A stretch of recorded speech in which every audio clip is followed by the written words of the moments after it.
ம். என்னங்க எப்படி இருக்குன்னு கரெக்டா சொல்லுங்க சார். பா செம சூப்பருங்க, அருமையா இருக்குது. உங்க கை பக்குவமே தனி பக்குவம் தாங்க.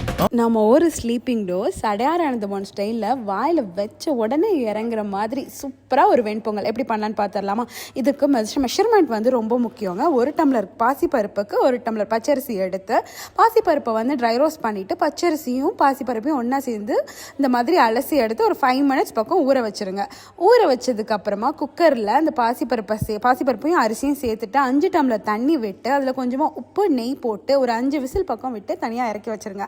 இப்போ ஒரு பேன் எடுத்துகிட்டு நெய் சேர்த்துட்டு நெய் காஞ்சதுக்கு அப்புறமா அதில் நம்ம மிளகு 1 ஸ்பூன், சீரகம் வந்து 1/2 ஸ்பூன், நம்ம வந்து முந்திரி பருப்பு கொஞ்சமாக அதில் சேர்த்துக்கலாம். சேர்த்துட்டு கொஞ்சமாக கருவேப்பிலை, இஞ்சி, அதுக்கப்புறமா பெருங்காயப்பொடி இதெல்லாம் சேர்த்து தாளித்து தனியாக எடுத்து வச்சுக்கோங்க. இப்போ குக்கர் ஓப்பன் பண்ணி பார்த்தோம்னா இங்கே சாப்பாடு சூப்பராக வெந்துடுச்சு. இதை நல்லா மசிச்சு விட்டுட்டு கிளறி விட்டுட்டு இப்போ நம்ம தாளிப்பை உள்ளே போட்டுட்டு இதையும் நல்லா எல்லா பக்கமும் நம்ம நல்லா கலந்து விட்டோம்னா அவ்வளோதான் நம்மளோட சூப்பரான அடையார் அனந்தபவன் ஸ்டைல் வெண்பொங்கல் இங்கே சூப்பராக ரெடி ஆகிடுச்சு. கண்டிப்பாக ட்ரை பண்ணி பாருங்கள். ரொம்ப ரொம்ப டேஸ்ட்டாக இருந்தது.